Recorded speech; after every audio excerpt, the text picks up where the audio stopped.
দেবীপক্ষের শুক্ল তৃতীয়ায় পূজা হয়ে থাকে মা চন্দ্রঘণ্টার।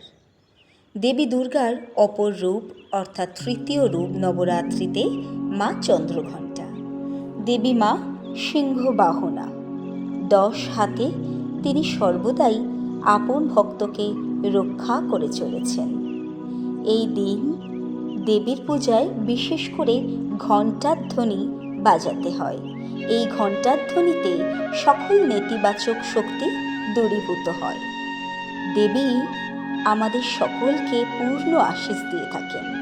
তাই দেবীকে চন্দ্রঘণ্টা নামের সাথে ঘণ্টার একটা সাযুজ্যতা এখানে মিল রাখতেই চন্দ্রঘণ্টেতি বিশ্রুতা বলা হয়।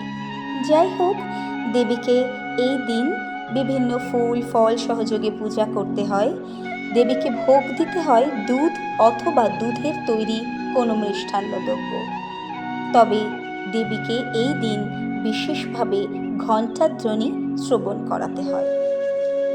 এই দিনে দেবী চন্দ্রঘণ্টা মায়ের বিশেষ রূপের আরতি এবং পূজার পরে ভক্তকে ছাই রং অথবা কমলা রঙের পোশাক পরতে হয়, কারণ এই পোশাকের রঙের উপর নির্ভর করে আজকের দিনের মাহাত্ম্য।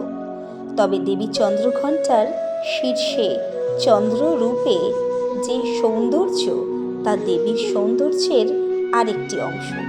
সর্বরূপে দেবী চন্দ্রঘণ্টাকে যে বীজ মন্ত্রে পুজো করা হয় তা হল ওম শক্তায়ে নমঃ। সর্ব মিলিয়ে ওম দুর্গা বৈ নমঃ, ভগবতী দুর্গা বৈ নমঃ, মা চন্দ্রঘণ্টা বৈ নমো নমঃ।